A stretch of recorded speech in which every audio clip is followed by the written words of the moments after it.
In this video, we'll be looking at the matrix rotation interview question in Java.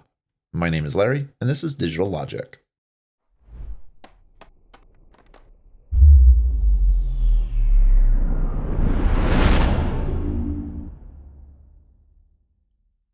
To get started, you'll need to download the project from GitHub. The link is in the description below. I've also provided a link to an introduction video to the series, which will walk you through setting up your development environment. With that out of the way, let's get started. So I've already got the project open in IntelliJ. So I'll open up the project browser, and then open the matrix rotation class. For this challenge, you need to write a function that will rotate an n by n matrix clockwise by 90 degrees. The matrix is guaranteed to be square. The following examples demonstrate the expected output for the provided input. Once you have a solution that you're ready to test, press Ctrl-Shift-T to open up the test class. Then click on the little icon next to the class name to run the test. The test class will pick up any public method that you define that matches the expected signature. So you can provide multiple solutions, and the test class will test all of them. If you want to attempt to solve this challenge without any hints, then pause the video now. So I'll create a 4x4 matrix to serve as an example. A matrix is just a two-dimensional array, which in Java is an array of arrays. To access any one position within the grid requires two array accessors. The first one defines which row to access. This is the y-axis. The second one defines which column to access. This is the x-axis. This may be opposite to what you're used to, but in a two-dimensional array, the y-axis is specified first, followed by the x-axis. The simplest approach to solve this challenge would be to create a second grid, which I'll name result, and then copy the rows from the original grid into the columns of the result grid. Don't worry about trying to rotate the grid in place just yet. Once we go over the basic solution, then I'll give you some hints on how to solve the extra credit assignment. So go ahead and pause the video now and try to come up with a solution to this challenge.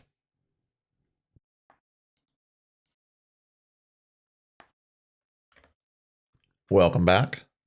So I'll start by renaming this method to copy rotate, and then delete the return null statement. And now create a new final init array result equals new init array, and then set the width and height to the value of grid.length.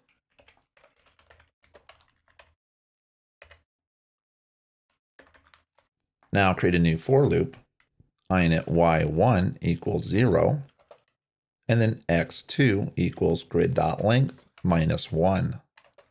So I'm going to be using y1 to keep track of the row within the original grid, and then x2 to track the column in the result grid.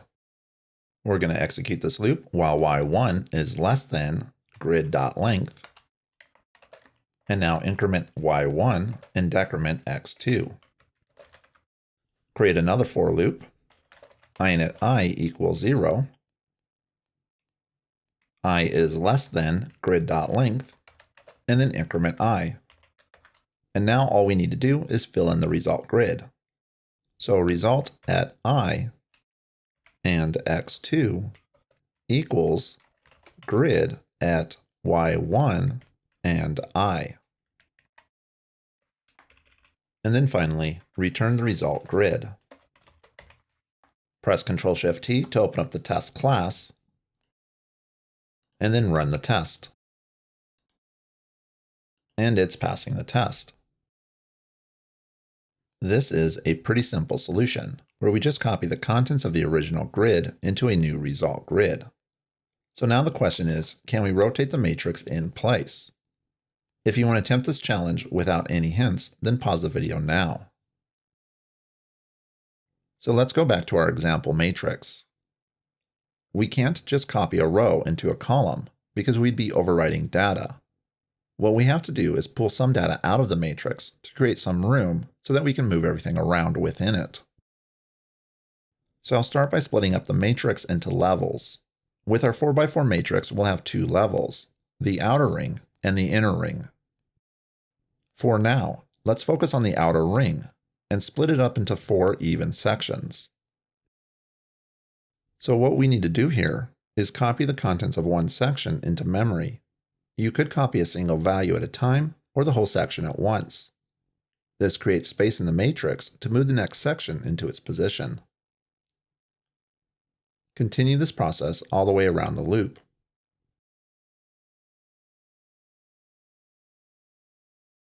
Then it's just a matter of adapting this logic to rotate the inner loop. And finally, this is a very challenging problem, so don't beat yourself up if you can't solve it. Good luck, and I'll see you in a few minutes. Welcome back. I will be going over two different solutions to this challenge. The first solution is easier to understand, but the code is more complex. So I'll start off by creating a new method, and I'll name it inPlaceBuffered. And it takes a single parameter, which is our two-dimensional grid.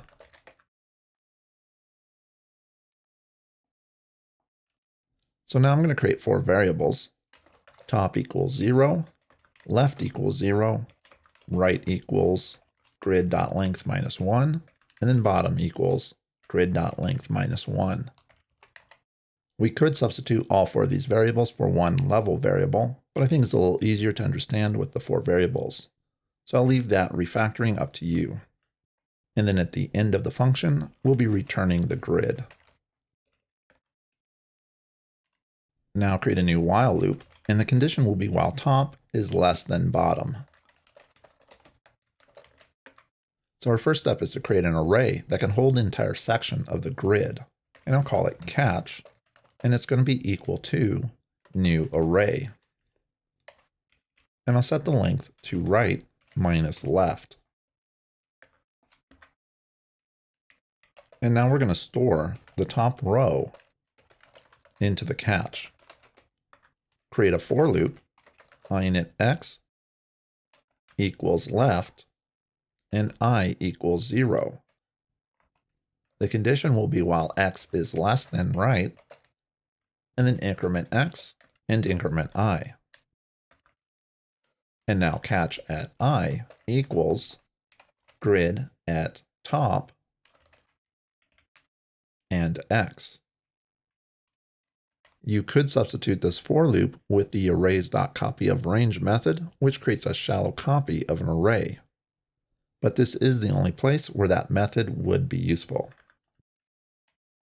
So once we've copied the top row into the catch, now we need to copy the left column into the top row. So create another for loop, init x equals left, and y equals bottom. Set the execution condition to while x is less than right, and then increment x and decrement y. So now we need to copy the values in the left column to the top row. So grid at top and x equals grid at y and left.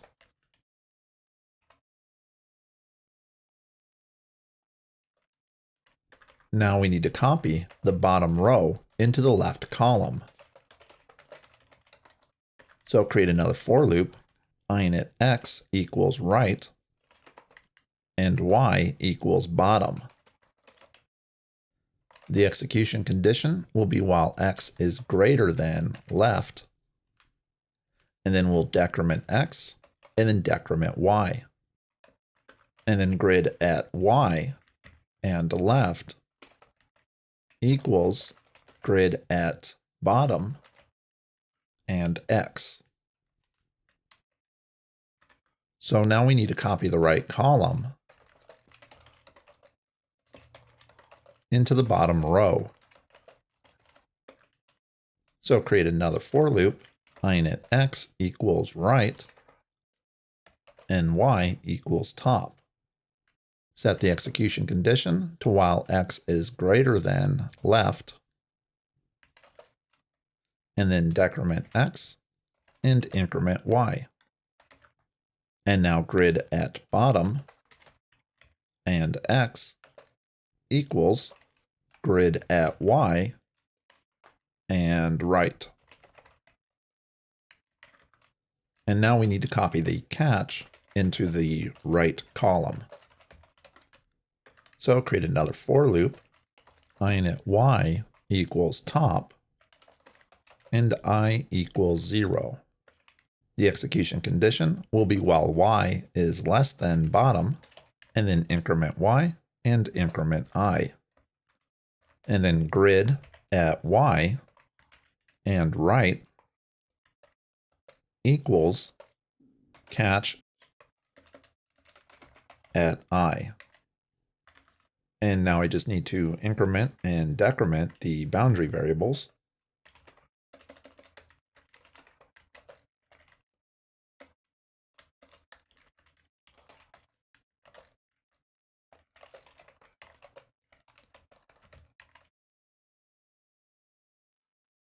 And that should do it.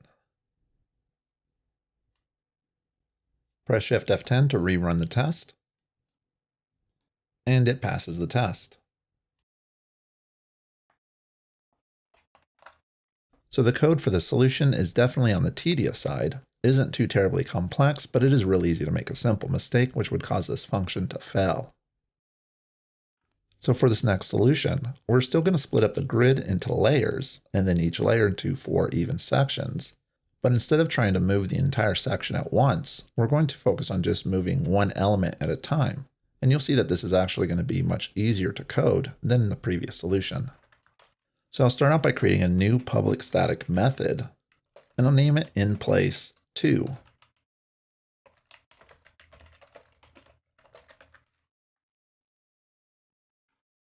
And then create a new init width equals grid.length minus 1. And then I'll add the return grid statement at the end of the function. To start with, I'm only going to focus on rotating the 4 corners of the grid. So I need to grab the top left corner and store it in a temp variable. So I'll create a new init temp equals grid at 0, 0. And now I'm going to copy the bottom left value into the top left position. So grid at 0, 0 equals grid at width 0. And now we need to copy the bottom right value into the bottom left position. So grid at width and 0 equals grid at width and width. And now copy the top right value into the bottom right position. So grid at width and width equals grid at 0 and width.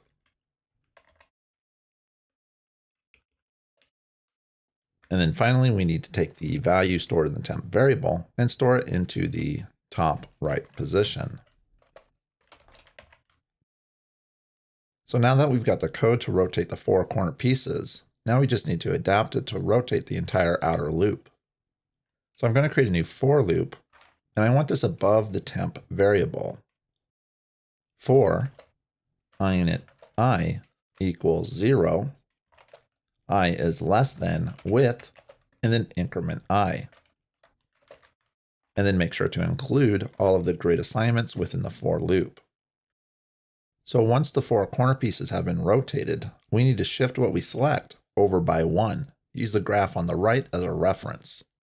So now it's just updating the grid coordinates. On the top right corner, we need to move on the x-axis. So I'll update this value to I, and then update the assignment to the same position.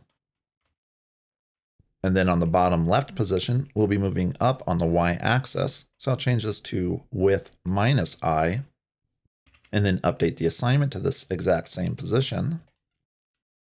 And then on the bottom right corner, we're going to be moving left on the x-axis. So I'll change this to width minus I. And then we need to update the assignment to this position. And then on the top right corner, we'll be moving down on the y-axis. So I'll change the 0 to an I. And then update the assignment to this position. And that's all that's required to rotate the outer loop. Press Shift F10 to rerun the test. And not all of the tests are passing, but the 2x2 and the 3x3 matrix are passing, and that's because our outer loop is working properly.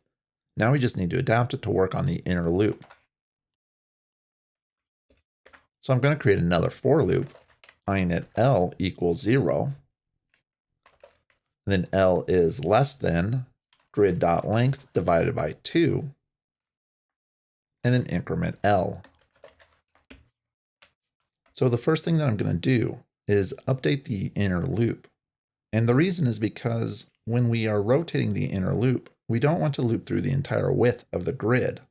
So I'll set I to equal L, and then set the termination condition to while I is less than width minus L. And now we just need to update the grid assignments. So the first one will be grid at L and I. And then for the grid position at the bottom left corner, we're going to set the x-axis to L.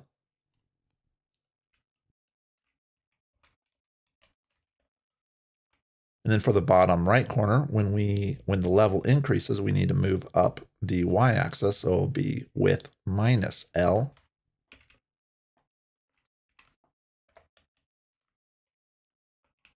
And then for the top right corner, when the level increases, we'll want to move to the left on the x-axis, so it'll be width minus L. And then just update the final assignment. And that should do it. Press Shift F10 to rerun the test, and it passes.